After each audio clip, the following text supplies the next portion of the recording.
Amén. El título de la clase de hoy es La iglesia se une en la fe. ¿Sí? Hemos estado cubriendo la serie de la iglesia se une, ¿no? En diferentes aspectos. Esta vez vamos a estudiar la iglesia se une en la fe.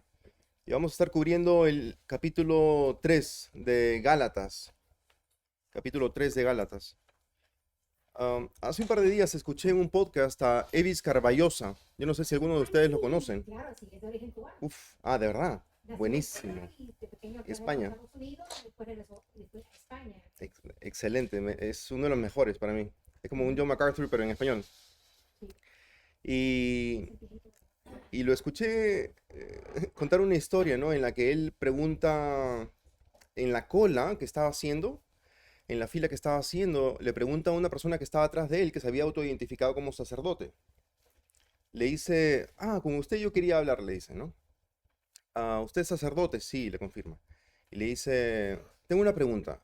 ¿Cómo hago yo para llegar de donde estoy al cielo? ¿Cómo llego yo al cielo? Le pregunta al sacerdote, ¿no?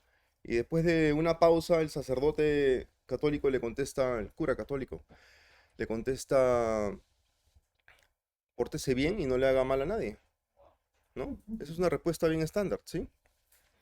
Eso lo escuché hace un par de días. Y esa es la manera de llegar al cielo.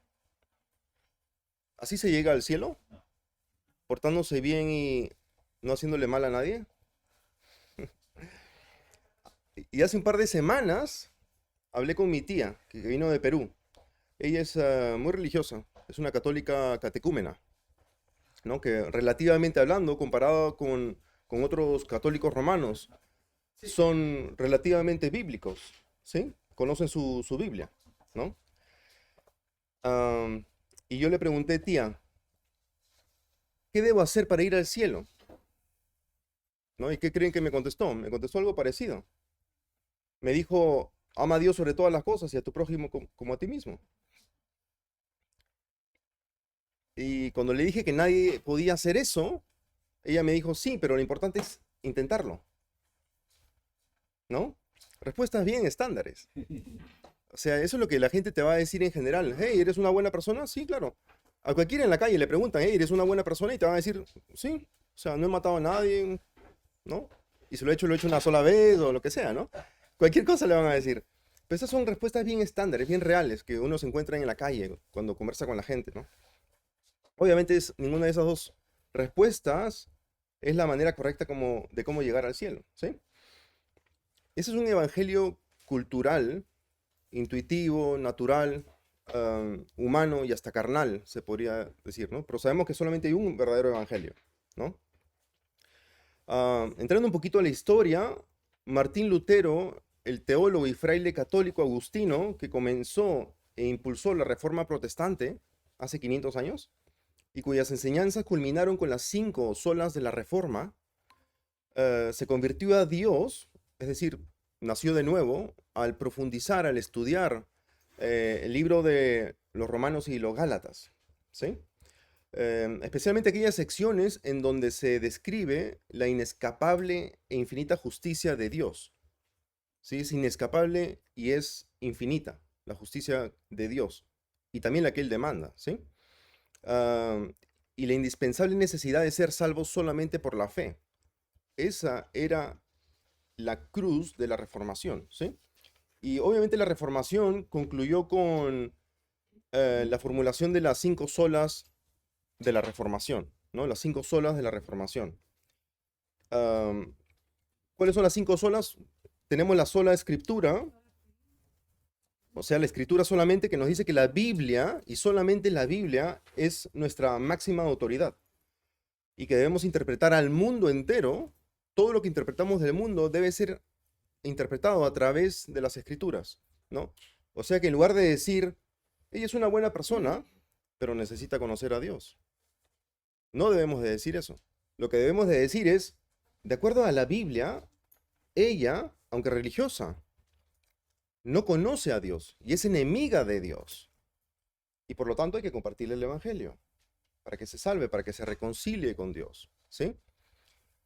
También tenemos como punto número 2, como sola número 2, tenemos la sola gratia, que es la gracia solamente, que nos recuerda que nuestra aceptación delante de Dios no está basada en algo que nosotros podamos hacer, sino en lo que Dios ya ha hecho en Cristo. O sea que nosotros somos aceptados por Dios, no por lo que nosotros podemos hacer, sino por lo que Cristo ya hizo. No contribuimos en nada a nuestra aceptación para con Dios. No podemos ganarnos la salvación, porque la salvación es un regalo, ¿sí? O sea que cuando uno es salvo, no es porque pude convencer a Dios de que me otorgue la salvación por algo que yo hice, ¿sí? Sino porque a Dios le complació hacerlo, aunque yo no lo merecía. Y la tercera sola es la sola fide, que es el tema que vamos a estar profundizando el día de hoy. La fe solamente. Sola fide, la fe sola, dice que solo por la fe puedo llegar a estar unido con Cristo y recibir todos sus beneficios, ¿no? Como el perdón de los pecados, el regalo de la vida eterna, llegar a ser hijos de Dios, coherederos con Cristo y el templo del Espíritu Santo y muchas otras cosas, ¿sí? Punto número 4 de las 5 solas es solus Christus, solamente Cristo.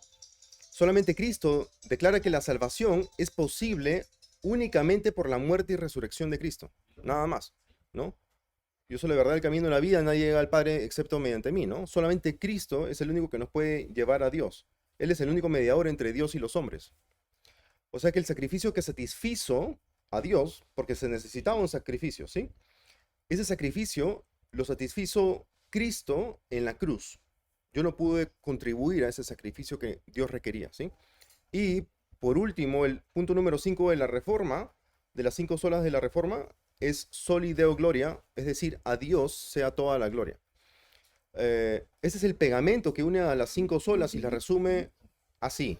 Nosotros no aportamos nada, todo es de Él, por Él y para Él. A Él sea la gloria para siempre, amén. Romanos 11:36. Esas son las 5 solas, ¿no? Como una pequeña clase de historia. Ese es el trasfondo teológico de lo que vamos a estar estudiando el día de hoy. Así que entremos a nuestro texto de Gálatas 3. Sin embargo, antes de entrar a Gálatas 3, más o menos necesitamos entender lo que se estaba diciendo en Gálatas 1 y 2. MacArthur mismo ha dicho que el texto de Gálatas 3 que vamos a estar estudiando hoy es un texto un poco complejo, un poco técnico, ¿sí? Así que agarremos un poquito de contexto en el capítulo 1, del capítulo 1 y 2. Si vamos al capítulo 1, vamos a ver que el versículo 6 y 7 dice: me maravillo de que tan pronto ustedes hayan abandonado a aquel que los llamó por la gracia de Cristo para seguir un evangelio diferente, ¿no? A Pablo les está escribiendo a los Gálatas, está diciendo: ¿cómo puede ser que ustedes ahora están siguiendo un evangelio diferente? ¿Sí? Versículo 7, que en realidad no es otro evangelio, sino que hay algunos que los perturban a ustedes y quieren pervertir el evangelio de Cristo. Claramente se ve que Pablo estaba dirigiéndose a hermanos cristianos, ¿no? Ya que estos habían sido llamados por la gracia de Cristo y estaban siendo perturbados por un evangelio, es decir, una manera de salvarse diferente al que se les había predicado. Pablo luego aclara que no es otro evangelio, porque solamente hay un evangelio verdadero, ¿no? Luego el capítulo 2, en el versículo 3 y 5, leemos: pero ni aun Tito, que estaba conmigo, fue obligado a circuncidarse, aunque era griego. Y esto fue por causa de los falsos hermanos introducidos secretamente que se habían infiltrado para espiar la libertad que tenemos en Cristo Jesús, a fin de someternos a esclavitud, a los cuales ni por un momento cedimos, para no someternos, a fin de que la verdad del evangelio permanezca en ustedes. O sea que habían algunos hermanos, habían algunos legalistas que estaban obligando a los nuevos creyentes a circuncidarse, menoscabando la libertad que tenemos en Cristo Jesús y haciéndolos esclavos de tradiciones o ceremonias inertes, ¿sí? Y todo esto obviamente atentaba contra la verdad del evangelio de salvación, ¿no? Eso es lo que Pablo está defendiendo ahí. El versículo 16 del capítulo 2 dice: sin embargo, sabiendo que el hombre no es justificado por las obras de la ley, eso es bien importante, sabiendo que el hombre no es justificado por las obras de la ley, sino mediante la fe en Cristo Jesús, también nosotros hemos creído en Cristo Jesús, para que seamos justificados por la fe en Cristo, y no por las obras de la ley, puesto que por las obras de la ley nadie será justificado. Un versículo importantísimo. Ese otro evangelio que demandaba obras para uno llegar a ser justificado o aceptable a Dios, era contrario a la justificación por la fe en Cristo, ¿sí? Por eso es que Pablo estaba tan alterado, ¿no? Van a ver el tono en el que les habla en el capítulo 3. Y siguiendo el capítulo 2, en el capítulo 2, versículo 19 al 21, dice, pues mediante la ley yo morí a la ley, a fin de vivir para Dios. Con Cristo he sido crucificado y ya no soy yo el que vive, sino que Cristo vive en mí. Y la vida que ahora vivo en la carne, la vivo por la fe en el Hijo de Dios, el cual me amó y se entregó a sí mismo por mí. No hago nula la gracia de Dios, porque si la justicia viene por medio de la ley, entonces Cristo murió en vano. Dice, wow. En otras palabras, la ley no da vida, sino que por nuestro pecado la ley nos mata, ¿no? La ley no es mala por sí misma, en sí misma, sino que es nuestro pecado el que despierta a la ley para matarnos, ¿sí? La justicia que Dios exige no viene por nuestra obediencia a la ley, no viene, lo cual haría vana la luz de Cristo, ¿no? Si que viniera por la ley, haría vana la cruz de Cristo, sino que viene por la gracia mediante la fe. Ok, entonces con ese contexto teológico de la Reforma y las 5 solas, en este contexto textual del capítulo 1 y 2, vamos a entrar a nuestro texto, que es el capítulo número 3. Si alguien por favor puede leer del versículo 1 al versículo 6. Gálatas insensatos. ¿Quién os ha fascinado a ustedes, ante cuyos ojos Jesucristo fue presentado públicamente como Eso es lo único que quiero averiguar de ustedes. ¿Recibieron al Espíritu por las obras de la ley o porque lo oí con fe? ¿Tan insensatos son? Habiendo comenzado por el Espíritu, ¿van a terminar ahora por la carne? ¿Han padecido tantas cosas en vano? Si es que en realidad fue en vano. Aquel pues que les suministra el Espíritu y hace milagros entre ustedes, ¿lo hace por las obras de la ley o por el oír con fe? Así Abraham creyó a Dios y le fue contado como justicia. Gracias. Sí, dense cuenta que ahí el capítulo 3 empieza diciendo, oh Gálatas insensatos, les dice Pablo a los Gálatas, ¿no? Un poco fuerte. O sea, insensato básicamente significa necio, uno que no entiende, uno que no percibe, que no usa la mente, uno carente de sentido y entendimiento, ¿no? Es una palabra un poco fuerte, ¿sí? ¿Y por qué Pablo lo dijo así? O sea, ¿qué había pasado? ¿No? ¿Qué estaba en juego? Es la pregunta. Claro, lo que había pasado era que se habían dejado fascinar. Al usar Pablo la palabra fascinar, está hablando en lenguaje propio de magia pagana. Es decir, que suena como que les está preguntando, hey, ¿quién los ha embrujado? ¿Quién los ha hechizado? ¿Sí? Especialmente porque la presentación de las buenas nuevas de Pablo a los Gálatas había sido seguramente tan vívida y detallada que era como si los Gálatas hubieran visto con sus propios ojos a Jesús crucificado, ¿sí? Y acá Pablo nos muestra cuán ilógico era para los Gálatas buscar una vida cristiana más plena a través de la observancia de la ley. ¿Sí? Lo voy a repetir, esto es importante. Pablo muestra cuán ilógico es para los Gálatas buscar una vida cristiana más plena a través de la observancia de la ley. ¿Sí? ¿Acaso Dios les dio el Espíritu y obró milagros en medio de ellos porque observaban la ley? No, ellos eran paganos. Algunos de ellos eran paganos. ¿Sí? Eso pasó como resultado de haber escuchado y creído el Evangelio nada más. ¿No? No era que estaban obrando las obras de la ley y bueno, y ahí Dios los escogió y los salvó, no. Ellos escucharon y creyeron el Evangelio. Por eso es que es tan importante compartir el Evangelio, ¿sí? Evangelizar, hacer eventos evangelísticos y todo eso, ¿no? Que vamos a tener uno pronto. Y en el versículo 3 dice, tan insensatos son, habiendo comenzado por el Espíritu, ahora van a terminar por la carne. Lo que Pablo está diciendo es, ok, ya se salvaron por la gracia, ¿no? Porque ya hemos confirmado de que está hablando a cristianos, ¿sí? Ya se salvaron por la gracia, ahora quieren sostenerse y aferrarse a esa salvación por sus propias obras. Eso es lo que Pablo estaba diciendo, ¿no? Y creo que eso nos pasa a nosotros mismos. A nosotros mismos nos puede pasar eso. A veces podemos embarrarla tan mal que pensamos que quizás Dios ya no nos va a amar o nos va a amar menos. ¿Sí? Eso creo que lo mencionó el hermano Miguel la semana pasada. No es que nosotros la embarramos tan mal que Dios nos ama menos. No funciona así. El amor de Dios no funciona así. Pero eso es lo que tendemos a pensar naturalmente, ¿ok? O a veces le pedimos perdón a Dios tantas veces por el mismo pecado que pensamos a veces que ya no nos va a perdonar. O sea, 1000 veces, 2000 veces el mismo pecado.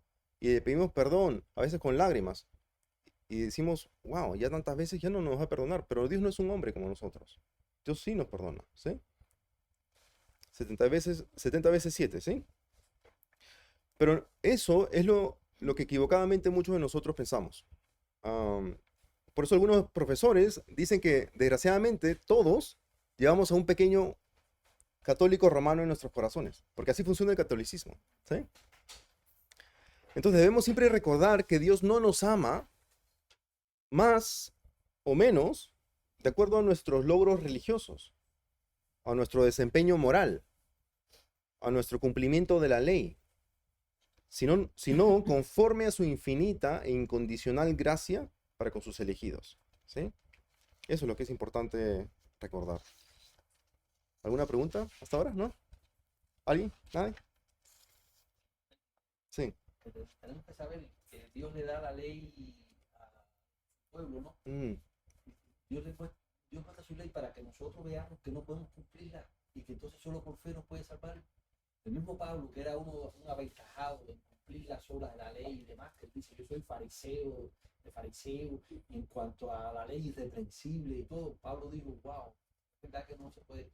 Además, ellos tenían un concepto, los judíos decían que había que cometer el acto para pecar, y Cristo le dijo, no, con el pensamiento ustedes pecan.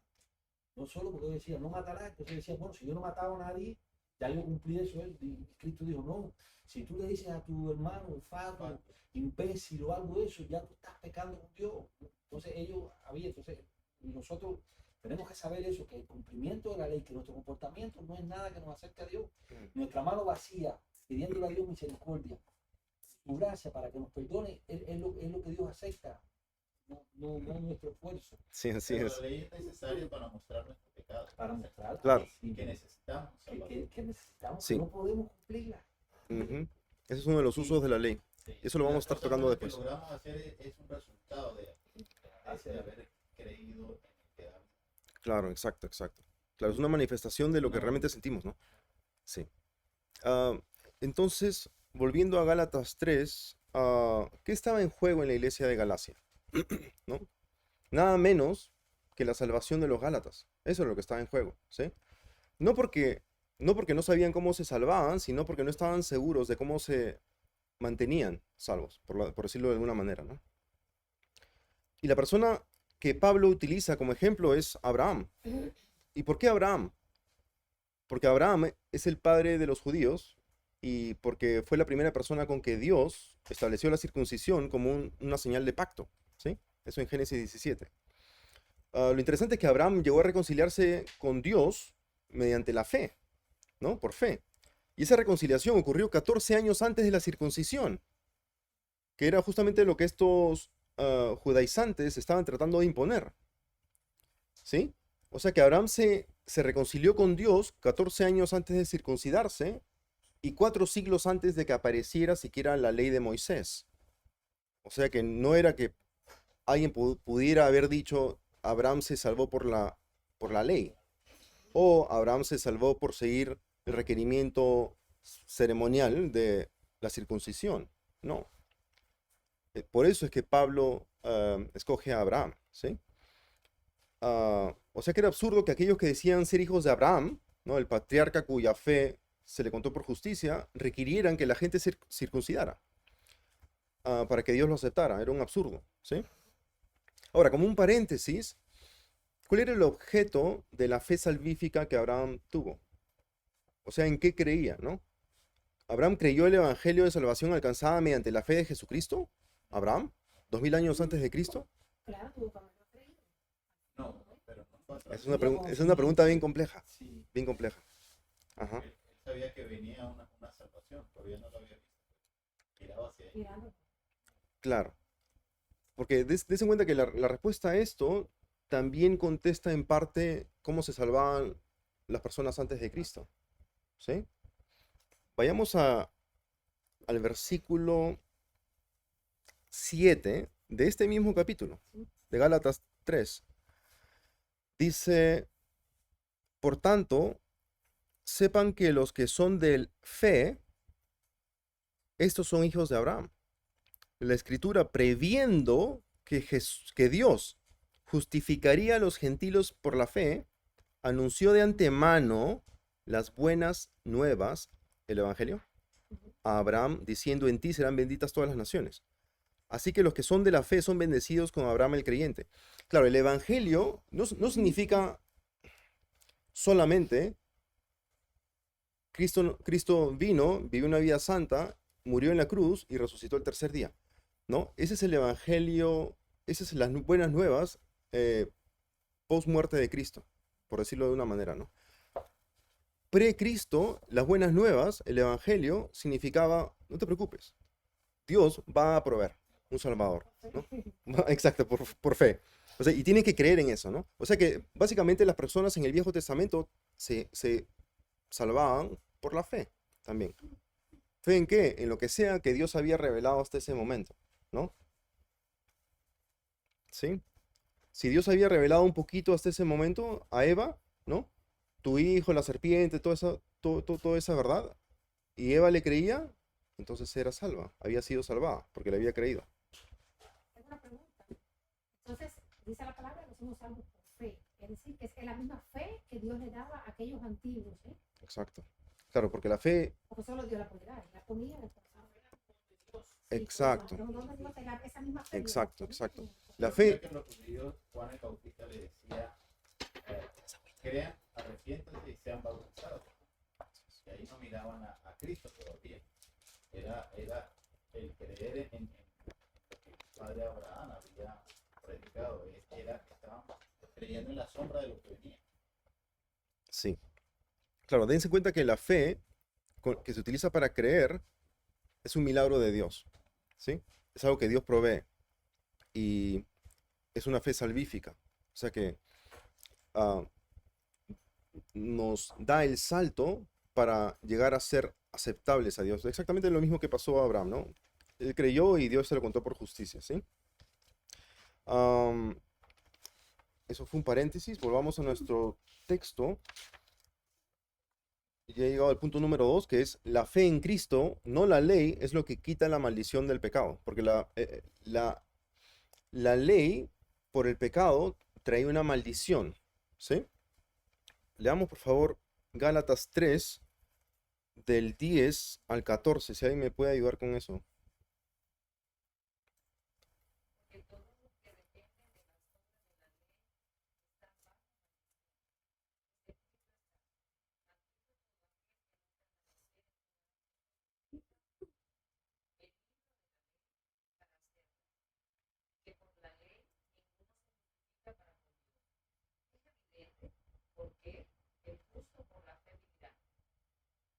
La ley no es de fe, sino que dice que el que hiciera esa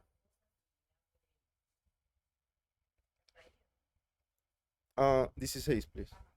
Ah, hasta el 14, sí, 14 está bien. Cristo nos redimió de la maldición de la ley, hecho por nosotros maldición, porque está escrito, maldito todo el que es juzgado por una ley, para que en Cristo Jesús la bendición de Abraham alcanzase a los gentiles, a fin de que por la fe recibiesen la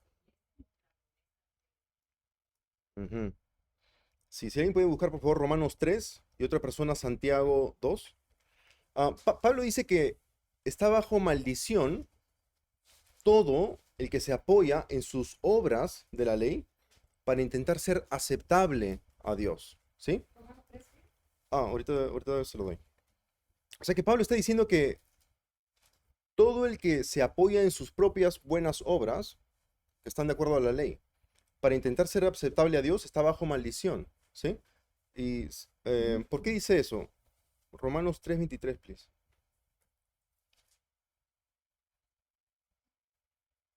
Por cuanto todos pecaron y no alcanzan la gloria de Dios.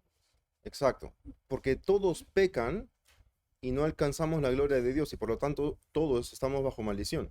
También vamos a ver en un segundo que en Deuteronomio, que es de donde Pablo cita, hay maldición asociada a la ley, ¿sí? Santiago 2:10, por favor.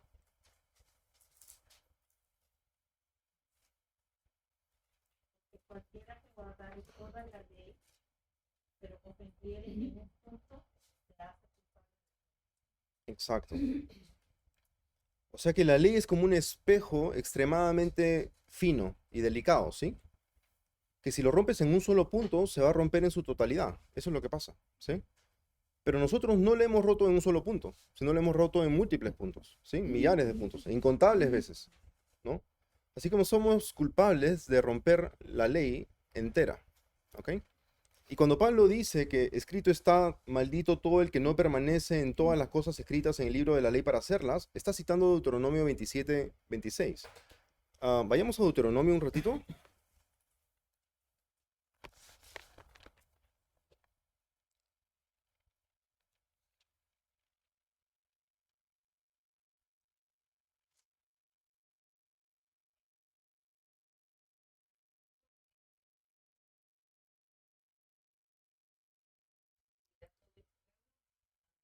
Ujú.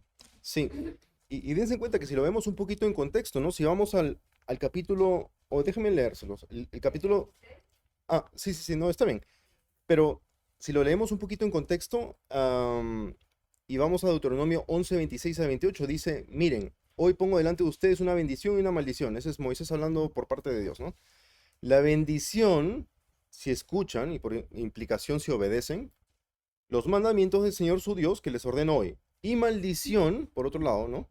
Si no escuchan los mandamientos del Señor su Dios, sino que se apartan del camino que les ordeno hoy para seguir a otros dioses que no han conocido. O sea que bendición si obedecen y maldición si desobedecen. Eso era lo que estaba atado a la ley, ¿sí? La ley venía con esa garantía. Si obedeces, bendición. Si desobedeces, maldición. ¿No? En Deuteronomio 27:1 dice, Moisés y los ancianos de Israel dieron orden al pueblo y dijeron, guarden todos los mandamientos que les ordeno hoy. Y luego 27:26, que es el versículo que Pablo cita, dice, maldito el que no confirme las palabras de esta ley para ponerlas por obra. Y todo el pueblo dirá amén. Y eso es lo que hicieron. Ellos se comprometieron a hacer eso. Obviamente, ¿qué fue lo que pasó, no? Ya sabemos. En otras palabras, bendición si obran la ley en todos sus puntos y maldición si no obran la ley en todos sus puntos. ¿Ok? Bendición si obedecen, maldición si desobedecen. ¿Y qué leemos en el Viejo Testamento que pasó con Israel?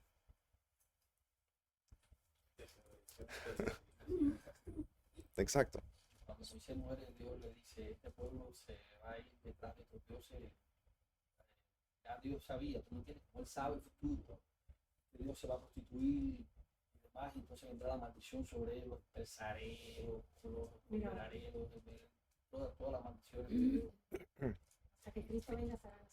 Ujú. Pero lo sigue amando. Ahora vamos a ver. Lo que pasó fue, sufrieron las maldiciones de Dios. Eso fue lo que pasó, ¿no? Porque no quiero, hermanos, que ignoren este misterio para que no sean sabios en su propia opinión, que a Israel le ha acontecido un endurecimiento parcial hasta que haya entrado a la plenitud de los gentiles, Romanos 11:25. O sea que hasta ¿qué está pasando con Israel, no? ¿Está recibiendo bendiciones o maldiciones? Claro. No, el apóstol Juan escribió en Apocalipsis 2 la blasfemia de los que se dicen ser judíos y no lo son, sino que son sinagoga de Satanás. O sea que eso es lo que por el momento son, ¿sí? Son una sinagoga de Satanás. El apóstol Juan dijo eso en Apocalipsis. ¿Y qué dijo Jesús en Juan 8? No, a esos judíos religiosos que se oponían a él y no conocían que se oponían a él. Jesús les dijo, ustedes no conocen a Dios, porque su padre es Satanás. Eso les estaba diciendo, ¿no? Y esos eran los más religiosos del pueblo judío, ¿sí? Todos los sacerdotes, fariseos. Entonces, hasta el día de hoy, Israel sigue sufriendo las maldiciones de Dios, ¿sí? ¿Por qué? Por haber rechazado a Dios en su Hijo, ¿ok? Y porque se siguen aferrando a la ley. Y se siguen aferrando a la ley, siguen asociándose con las maldiciones. Eso es lo que está pasando, ¿sí? Entonces vemos que aquellos que intentan ganar la salvación guardando la ley están bajo maldición. El que no guarda perfectamente la ley trae para sí mismo juicio y condenación divina. una violación de la ley merece la maldición de Dios. Am, ¿Por qué? Porque por haber ofendido infinitamente al infinitamente justo y santo Dios, ¿sí? Porque la paga del pecado es muerte, pero la dádiva de Dios es vida eterna en Cristo Jesús nuestro Señor, ¿no? Romanos 6:23. El que peca, muere. Esa es la conclusión de todo esto, ¿no? ¿Alguien tiene alguna pregunta acerca de lo que dijimos de Israel? ¿No? Lo bueno es que este oscurecimiento es parcial, es decir, que hoy, si un judío cree en Jesús, se puede salvar, ¿no? Obviamente son pocos, pero se salva. Ese judío se salva. Am, y sabemos que este oscurecimiento solamente va a pasar hasta que el último de los gentiles se haya salvado. Una vez que el último de los gentiles, es decir, de nosotros, ¿no? Que no somos judíos, se haya salvado, va a haber una reavivamiento en el pueblo judío, ¿no? Y van a básicamente decir todo lo que Isaías y lo que se ve en el libro de Zacarías o Malaquías, creo que es, ¿no? Que básicamente es un arrepentimiento nacional, ¿no? Sí. Y, y entonces, claro, de ahí van a salir 144.000 evangelistas y todo eso que se ve en el libro de Revelación, ¿no? Capítulo 7, 14. Sí, Ajá. pero los judíos tienen un velo que Dios ha colocado a ellos hasta que se salve el último. El mismo Jesús decía, perdón, porque no saben lo que hacen. Claro. Pienso de que es un plan de Dios y sigue siendo su pueblo, es decir, ahí se originó todo lo que nosotros hacemos. Sí. Porque también la palabra dice de que no nos jactemos, que si los originarios fueron sueltos de la ley, más nosotros. Claro. Entonces pienso de que el pueblo de Israel es un problema de Dios. Mm. Y tenemos que seguir orando por ellos. No los declaramos santos porque sabemos de que cuando se salve, ellos se les quitará el velo y podrán mirar que Cristo Jesús era el Mesías que será. Sí, sí, sí, sí. Sí, hermana Mirna. Más allá de Israel, lo que ellos están haciendo es, esto es un mercado para que con la desobediencia, la falta de la incredulidad, estaba incluido en el plan de Dios para darnos chance a los gentiles de conocerlo a él. So, Dios no se Claro. equivoca, Dios lo permitió. Hay mucha gente que blasfema en su boca, que habla mal de los judíos. No se puede olvidar que es el pueblo santo del Señor, el pueblo que Dios escogió. Y hay que tener cuidado con la forma en que nos expresamos acerca de los judíos de Israel. Porque no importa las cosas que están haciendo cada vez, quiénes somos nosotros.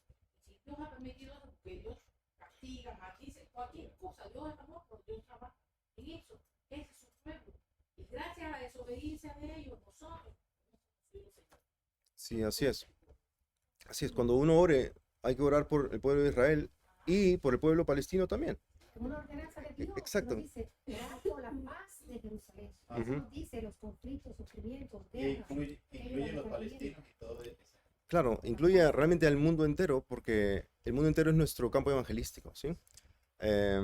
Claro. Y el pueblo de Israel, ¿no? Como Dios dice, ¿no? No es que eran más fuertes que los otros o más numerosos, era porque simplemente Dios los escogió. No tenían nada de mejor o peor que los demás pueblos, ¿sí? La única razón por la que Israel en un futuro será salvo es porque Dios hizo promesas de que eso iba a pasar, ¿no? Y eso va a pasar, ¿sí? Así es. Versículo 13, volviendo a nuestro texto de Gálatas 3. El versículo 13 dice, Cristo nos redimió de la maldición de la ley, habiéndose hecho maldición por nosotros. La palabra griega traducida como redimido se usaba a menudo para hablar de comprar la libertad de un esclavo o deudor, ¿sí? En otras palabras, la muerte de Cristo fue una muerte sustitutoria debido a nuestro pecado y satisfizo la justicia de Dios y subsanó o deshizo la ira de Dios para con sus elegidos, o sea, para con nosotros, ¿no? De modo que Cristo realmente compró a los creyentes de la esclavitud del pecado y los rescató de la sentencia de muerte eterna al convertirse él mismo en una maldición por nosotros, ¿sí? al sobrellevar la ira de Dios por los pecados de los creyentes en la cruz, Cristo tomó en sí mismo la maldición que pertenecía a los que violaban la ley. ¿Quiénes son esos? Nosotros, ¿sí? En 1 de Pedro 3:18 dice, porque también Cristo murió por los pecados una sola vez, el justo por los injustos, ¿no? Ahí estamos nosotros, los injustos, para llevarnos a Dios, muerto en la carne, pero vivificado en el Espíritu. Ahora, ¿cómo se nos puede llamar justos cuando somos pecadores? ¿No? Esa es una pregunta que mucha gente hace. Es decir, ¿en base a qué somos llamados justos? ¿Y en base a qué hemos sido justificados? Sí, todo eso, exactamente. Para estar con Dios, la necesidad suprema de las personas injustas es ser justos, ¿sí? O sea, tener en sí mismos justicia. Es esa falta de justicia que es la que es suplida por Cristo a favor de el pecador creyente, ¿sí? La justificación solo por la fe significa que somos justificados solo por la justicia o el mérito de Cristo, no por nuestra bondad o buenas obras. Justamente hoy día estaba escuchando a Paul Washer, que algunos de ustedes lo conocen, y estaba predicando desde el púlpito y se pone a decir, hay muchos que no saben que nosotros somos justificados por las obras.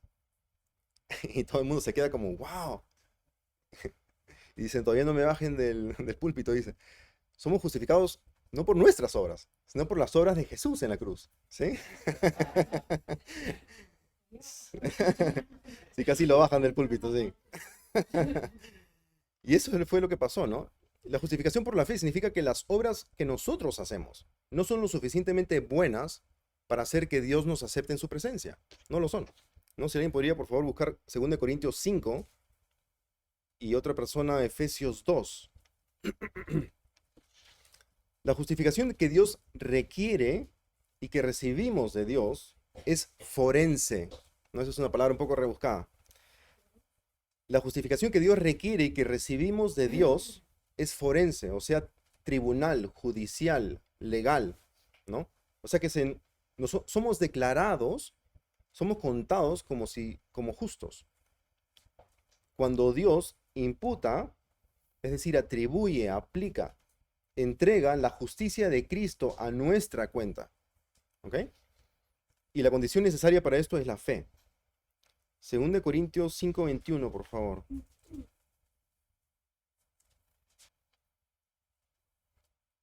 Al que no conoció pecado, lo hizo pecado por nosotros, para que fuéramos hechos justicia de Dios. Ujú. Exacto. Nosotros hemos llegado a ser justicia de Dios en Él, ¿no? La vez pasada estaba navegando Facebook y veo que una persona pone en su descripción justicia de Dios. Ese es su nombre, ¿no? Justicia de Dios. Eso es lo que hemos llegado a hacer. ¿Por qué? ¿Porque somos justos? No. Porque Jesús es justo y se nos atribuyó, se nos imputó su justicia a nosotros, ¿no? Y la perspectiva católica romana afirma que la justificación es por fe también, pero niega que sea solamente por la fe, ya que agrega buenas obras como componentes esenciales para la justificación, ¿no? He ahí nuestra separación para con los católicos romanos, ¿no? No podemos decir que somos hermanos justamente por esto, porque están atentando contra el evangelio de salvación, ¿sí? Eso es lo que nos separa de los católicos romanos. O sea que también son campos evangelísticos. ¿Para qué? Para predicarles el verdadero evangelio. El evangelio de la gracia por la fe, ¿sí? Algunos componentes esenciales que ellos necesitan es el bautismo, el sacramento de la penitencia y muchos otros, ¿no? Efesios 2, 8 y 9, por favor. No sé quién lo tiene. 2, 8 y 9. Porque por gracia ustedes han sido salvados mediante la fe. Esto no procede de ustedes, sino que es regalo de Dios. No por obras para que nadie se gane. Así es. O sea que nadie puede ganarse el cielo, ¿no? Ya que la aceptación de Dios es un regalo que nos da Dios por gracia mediante la fe, ¿sí? No nos queda mucho tiempo. El punto número 3 es la fe en Cristo, no la ley, es la que nos libera de la esclavitud del pecado. ¿Sí? Si alguien podría, por favor, leer Gálatas 3, del 21 al 26. ¿Es entonces la ley contraria a las promesas de Dios? En ningún modo. Porque si se hubiera dado una ley capaz de entonces la justicia ciertamente hubiera dependido de la ley.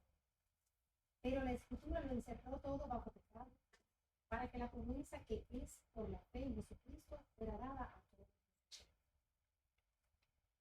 Antes de venir la fe, estábamos cerrados bajo la ley, confinados para la fe que había de ser revelada. De manera que la ley ha venido a ser nuestro guía para conducirnos a Cristo, a fin de que seamos justificados por la fe. Pero ahora que ha venido la fe, ya no estamos bajo el guía, pues todos ustedes son hijos de Dios mediante la fe. Así es.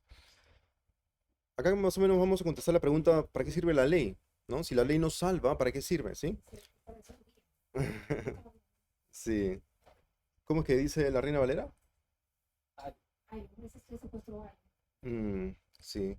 Tutor es lo que significa la palabra original en el griego. Un tutor que te guía, que te disciplina. ¿Sí? La ley y la promesa de salvación mediante la fe no se nulifican mutuamente. ¿No? No es que estén compitiendo para salvarte, ¿no? La ley y la promesa de salvación. No. La ley y la promesa trabajan en armonía. O sea que la ley revela la pecaminosidad del hombre y la necesidad de la salvación ofrecida gratuitamente en la promesa. ¿Sí? Para eso sirve la ley. Si la ley pudiese proveer justicia y vida eterna, entonces la promesa de la gracia no existiría. ¿Sí? ¿Sí? ¿Puede buscar algo en Romanos 7, por favor? O sea que la ley es solamente una guía, un tutor, para enseñarnos de que en nosotros hay pecado continuo. ¿Sí? La ley actúa como alertas de esos carros modernos que cuando te empiezas a desviar a la izquierda o a la derecha dice bip, bip, bip, bip, ¿no? Es como rayar la cancha donde se va. Sí, también. O sea que la conciencia nos dice, hey, eso que estás haciendo es pecado, por si acaso. ¿No? Eso que estás pensando es pecado. Eso que estás diciendo es pecado. Eso que estás haciendo es pecado. Así nos trata de la conciencia. Y nosotros obviamente tenemos al Espíritu Santo. O sea que no solamente no sabemos que es pecado, sino que nos sentimos mal porque es pecado, ¿sí? Y no es que sin el listado de la ley escrita no sepamos que el pecado es pecado, ¿no? Ya que la ley está escrita en sus corazones, su conciencia dando testimonio y sus pensamientos acusándolos unas veces y otras defendiéndolos, ¿no? Romanos 2:15. Sin embargo, la ley confirma lo que nuestra conciencia nos dice, ¿sí? Romanos 7:7, por favor. ¿Qué diremos entonces? La ley es pecado.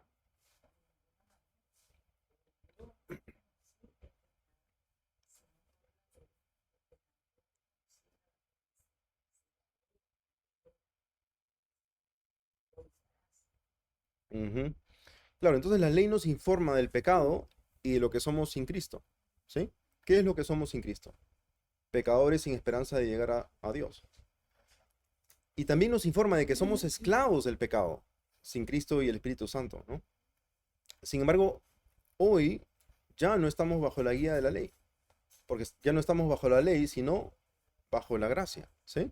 Romanos 6:14. Porque nuestro infringir la ley ya no produce maldición en nosotros, ya no, sino que por la gracia de Dios esa maldición ya ha sido puesta en Cristo Jesús, ¿sí? Pero no es una licencia para Absolutamente no, claro. Iremos a pecar para que la gracia abunde en ningún modo, dice, ¿no? Romanos 6:1. Pero tengamos presente que todavía estamos obligados a obedecer las santas, justas e inmutables normas morales de Dios, ¿sí? Todavía estamos obligados a hacerlas, porque se siguen manteniendo activas bajo la autoridad del nuevo pacto, ¿sí? Nos quedan 8 minutos. La conclusión. Entonces, ¿cómo recibe el creyente la redención que Cristo ha logrado? Por fe y solo por fe. Ujú. En lugar de confiar en nosotros mismos, confiamos en otro, en Jesucristo, ¿sí? Y a los reformadores, ¿no? Así empezamos la enseñanza del día de hoy, hablando de los reformadores. A los reformadores les encantaba hablar del gran y maravilloso intercambio, ¿no? Lo que también algunos llaman el divino trueque, el divino intercambio, ¿sí? Que es que Cristo tomó nuestro pecado y las consecuencias de ese pecado, que es el justo castigo de Dios, y lo clavó en la cruz. Y nosotros, ¿qué hemos recibido en lugar de ese castigo que merecíamos? Hemos recibido el récord de vida perfecta y la justicia inmaculada de Cristo. Nosotros hemos recibido el récord perfecto y la vida inmaculada de Cristo, ¿sí? Y no solamente hemos sido perdonados y nuestra deuda ha sido pagada en su totalidad por su sangre, sino que también el registro perfecto de obediencia de Cristo ha sido imputada o contada a nuestra cuenta, a nuestro imperfecto récord de vida. Y nuestro imperfecto récord de vida ha sido imputado a Cristo, que pagó por ese récord en la cruz, ¿sí? Eso significa que Dios nos declara justos con Él, no sobre la base de algo de nosotros, sino sobre la base de una justicia ajena, una justicia que no es nuestra, ¿sí? Una justicia extra nos, es el latín, de fuera de nosotros, que no nos corresponde a nosotros, que no es de nosotros, ¿sí? Filipenses 3:9 dice, y ser hallado en Él, es decir, en Cristo, no teniendo mi propia justicia derivada de la ley, sino la que es por la fe en Cristo. La justicia que procede de Dios sobre la base de la fe. Entonces la justicia ajena que ha sido contada como la nuestra es la justicia de Cristo, ¿sí? Es esta justicia perfecta la que me permite acercarme a Dios y también quedarme con Dios. Y la fe entonces es el instrumento a través del cual recibimos esta justicia ajena, ¿sí? Es a través de la fe en Cristo que se nos coloca ya no un estado de maldición que estaba asociado con la ley, por haber roto la ley, sino un estado de bendición, y esto solo mediante la cruz de Cristo, ¿sí? ¿Alguien tiene alguna pregunta?